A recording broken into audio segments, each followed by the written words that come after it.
Welcome back.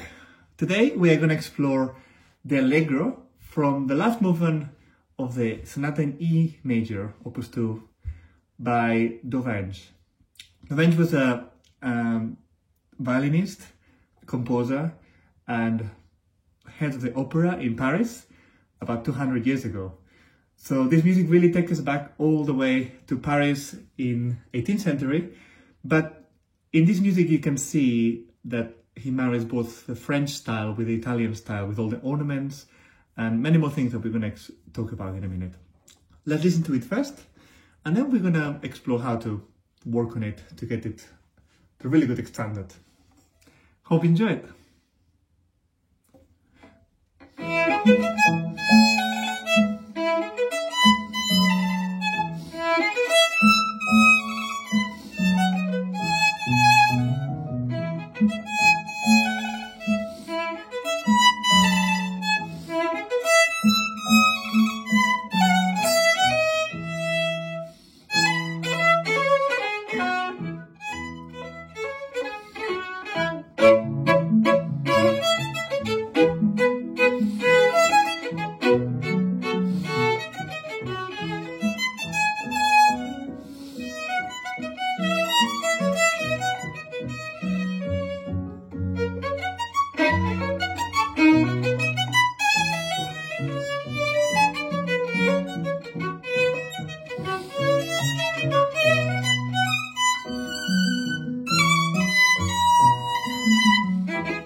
I hope you enjoyed this music. I think it's very fresh, very elegant. That's the French style in it, that elegance to it, that almost sounds like an overture or something.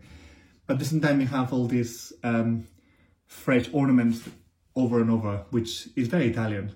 So Dovenge was a great composer. I personally didn't know him before, but this is a great example of his music.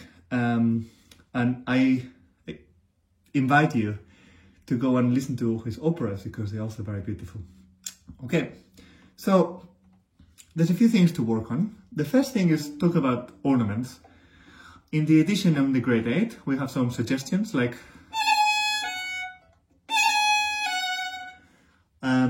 we always start from the top note on the ornament, so that's very important in any of them. Whenever we have any of the ornaments, we always start from the top. Some ornaments are a bit more complicated than others, so I'm going to refer to the last section. So this piece is in rondo form, A, B, A, C, A, D, A.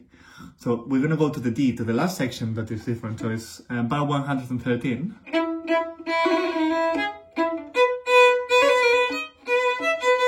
So they suggest to do this ornament in half position. Now, this makes it a bit more complicated. You could just do, it's also possible. And in fact, the way I played it was a combination of both. So sometimes I do, sometimes, depending on one, what it sounds like, and two, whether it's too complicated to put all these extra notes into it. Sometimes it's enough to just do, for example. But whenever possible, it just gives more variety by having different ornaments. So I would practice those ornaments on their own slowly. Slowly meaning by themselves, but the fingers need to feel fast.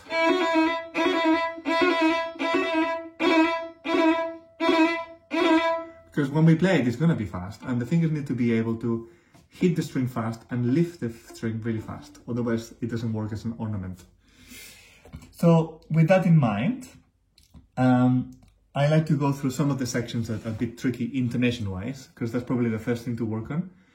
Let's go to the first, to the B section. The beginning of it, there is not much difficulty, just the rhythm being accurate. I would say where it gets complicated is from bar 33.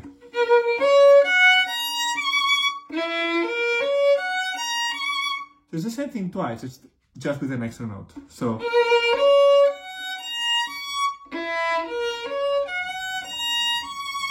just getting used to that. I will practice it enough times so that it's completely right every time we play it.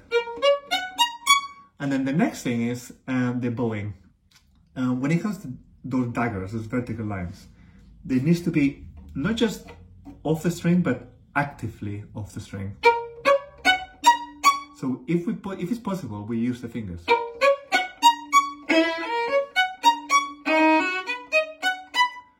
And that's a contrast between legato and this kind of, or the tache legato, with this kind of post stroke.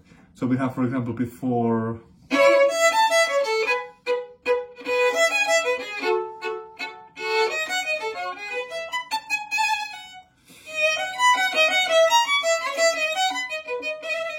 and then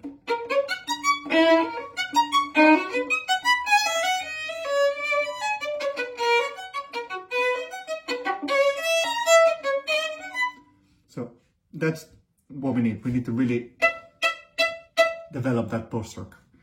Now at the end of this, in bar 41, sorry, we have this interesting shifting. I think the fingering suggested is good. Second position, stay in second position, shift. So I'll do it again. Shift. So we have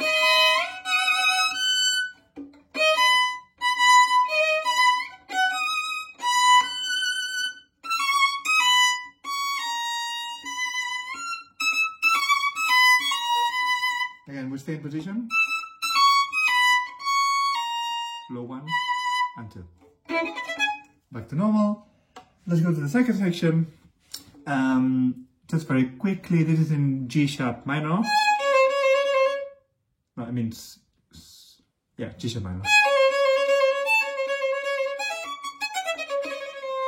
So just establishing that, and then from here, I would suggest to do half position, first position. The beginning is all low.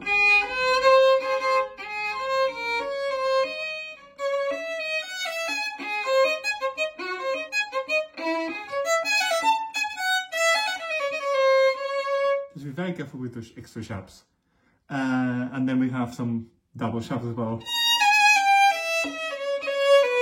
So that's bar 77, 8.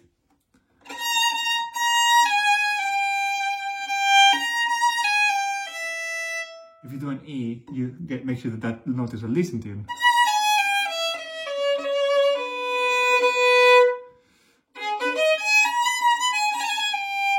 Now from 82.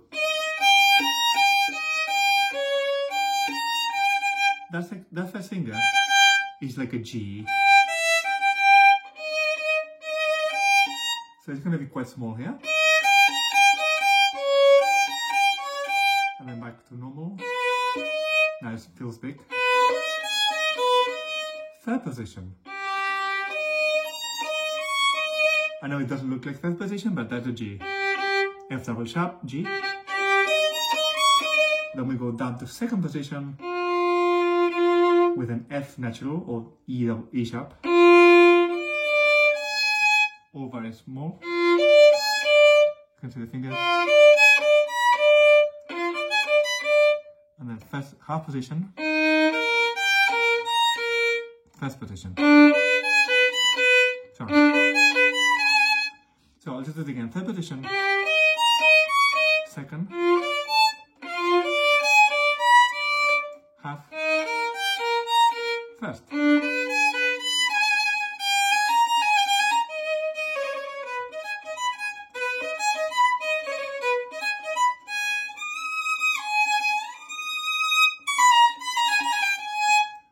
I would spend some time working on those sections just to get it in tune.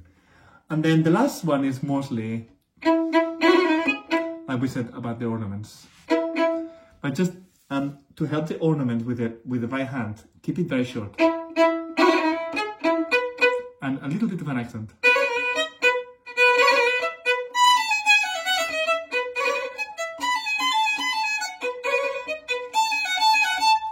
Also very important, I didn't mention, but when we have triplets, they need to be very accurate. Takata, takata, takata. We go from douplets up, takata, takata, takata, takata, takata, takata. And that needs to be very clear. That, for example, from 1 to 3.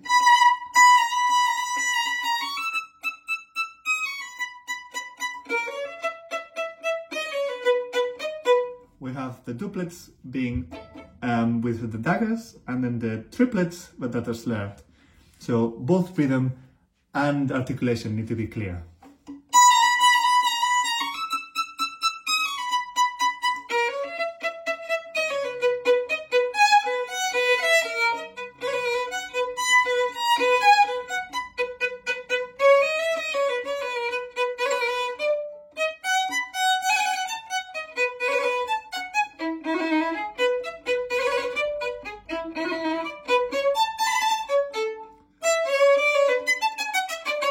Here we have the triplets with the off string bow.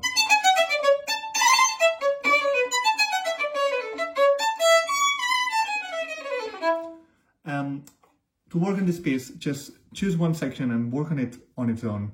It's really easy because the piece is really structured in different sections. So just choose one of those. If it's too big, just reduce it, make it smaller until it's something that you can do. And then work on that, then work on the next bit, work on the next bit, then put them together. Chunking is one of the best ways to learn any piece, even when you know it, to get it really good. And just a pro tip, once you know the piece, make sure that every section has a different flavor, different color, a different emotion, a different sound, because that will bring it to life. And play around with the dynamics as much as you like. They're not written, but that doesn't mean that he didn't want you to do dynamics. Sometimes you might play, and sometimes, or you might want to do,